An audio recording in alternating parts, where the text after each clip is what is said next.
Okay, you're still watching New Dawn on the People's Daily, OGTV 25 UHF. We had to do a swap of topics this morning. We were actually expecting Commissioner for Education, State Professor Abayomi Arigbabu, to come in here this morning to talk about the resumption of schools in Ogun State and the challenges of COVID-19. But the Commissioner will still join us much later on the program. That will be around 9 o'clock. To discuss that issue. But then our second topic of the day, we've decided to bring forward, and so we are discussing that first. We're looking at sports this morning. We're looking at football, essentially. We want to look at how the country can restructure its age grade football. Over the years, Nigeria has really had it so good when it comes to age grade football. Don't forget, Nigeria has won the Under-17 World Cup 5 times. We've done very well too at the Under-20 level. Under-23 level too, yes, we've done so well. We won gold medal at the 1996 Olympic Games in Atlanta, USA. But then, we can't say that we are really developing the way we should be developing in terms of age grade football. And that's why we've brought in gentlemen, 3 gentlemen actually. One of them is going to join us very soon, a sports journalist here in Ogun State. But I have in the studio with me 2 sports analysts, Martins Edemirukaye. Good morning, Martins. Good morning. Good morning. Good to see you. Thanks so much for joining us. And we also have Maruf Bello also joining us. Good morning, Maruf. Yeah. Good morning, Biodo. Thanks for having me this morning. Well,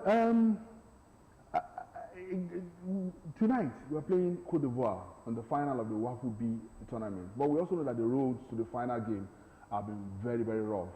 The Eaglets got just 1 point.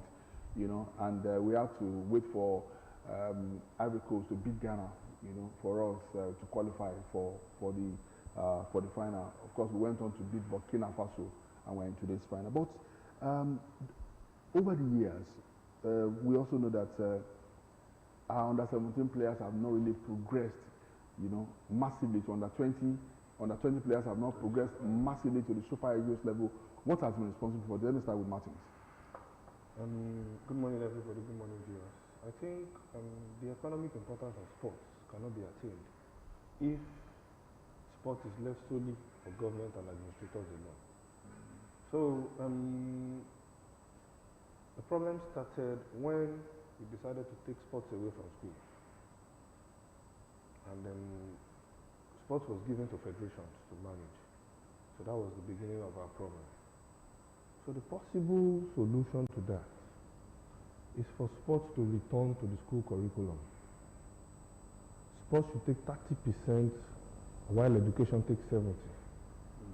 And there should be proper documentation of student athletes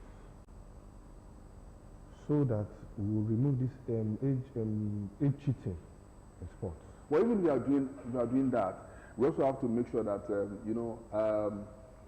our kids are also getting to schools at the right age. For instance, if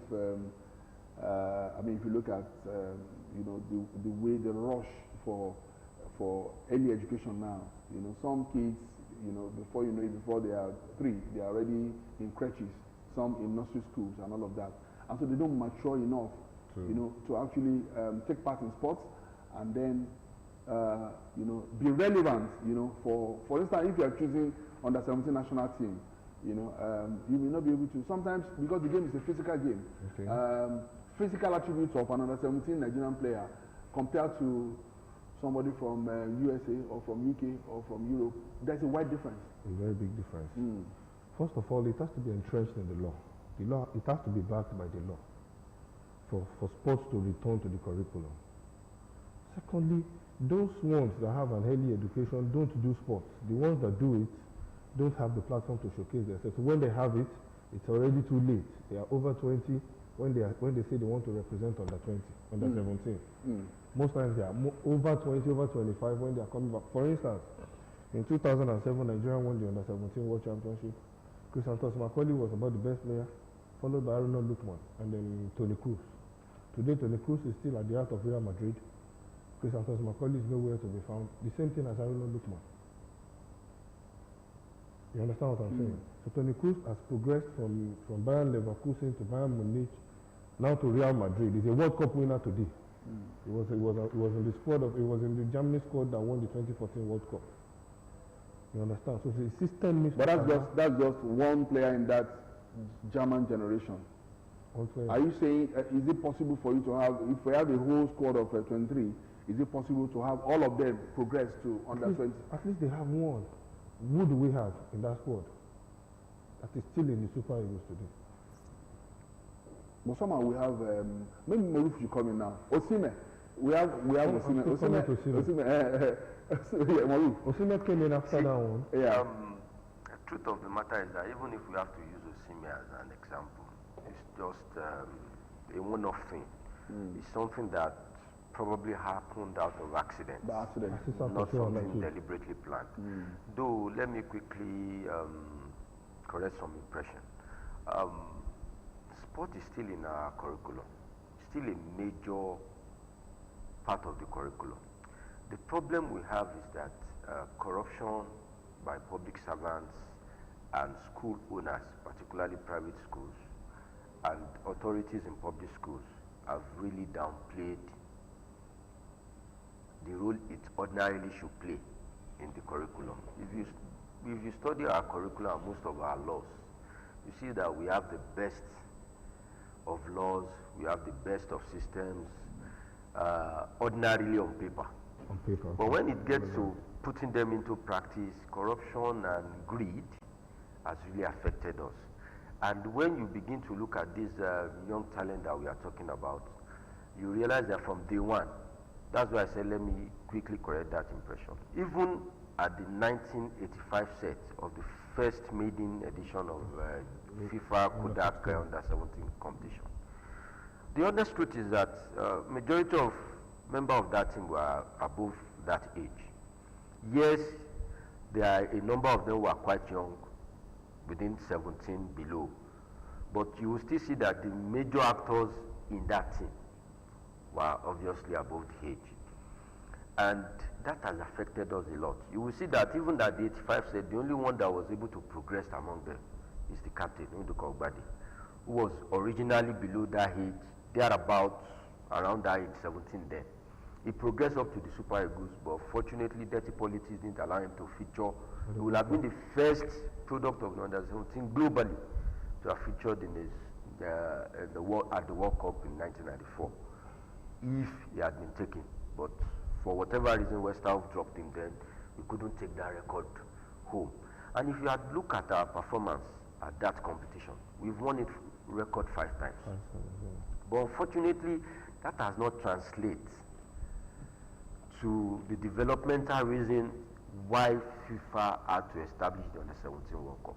The essence is to have quality graded matches at the main World Cup. They want to see youngsters who would have learned the trade, understand the gimmick and tricks of the game, and give us world-class. The intention of FIFA is to have a World Cup that will really exhibit world-class talents, not having people, who are just raw talent all along. They want people who have learned the trade, who understand the business, who have the talent to mature into the competition. But unfortunately for most African countries and South Americans, they've been pure aid cheats. It's not only peculiar to Africa. Most South American teams too comes with overaid, but because by nature, if you look at South Americans, they're always a bit short and stout. You think those guys are relatively young. That is why if you look at their teams too, you hardly see someone who went through that category. Unlike Europe. Why are you leaving out the Europeans?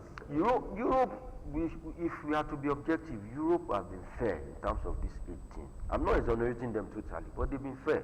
If you look at their teams at national level, since the age grade competition started, you have sizable number of young players who participated at the under-17. You see them at the under-23, you see them at the Olympic, they move. And you see them playing an active role in the national team. That is what we don't have. And just like he said, the error of allowing public system to run our football, we need to stop it as early as possible. We cannot overemphasize that. We've said it several times. Sport is no more just recreation. Football is big business, it's an economic tool that you can use to galvanize GDP. You can use it to, create massive employment. We said something the other day. The average football club that competes at the National League would have about 20-25 media officers. That is a side profession in the game. 20-25 media officers. Yeah. You are talking. They will have at least one team will have at least about between 30 and 50 players on their list. The squad. Yeah. In the squad. And they have the bench. They have the backroom staff. They have the backroom staff, the medicals. So one single club that functions well as a private business will be having about 150 to 200 people as staff. So and in the National League you have about 20. 150 to 200 people times 20. All right, but we'll still come back to all of that. Let's take this break, just a few seconds, and we'll be right back.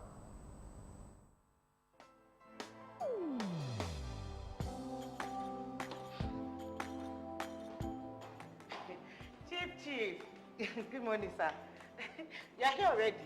No, now my spirit day, my body day for house. What kind of question is that?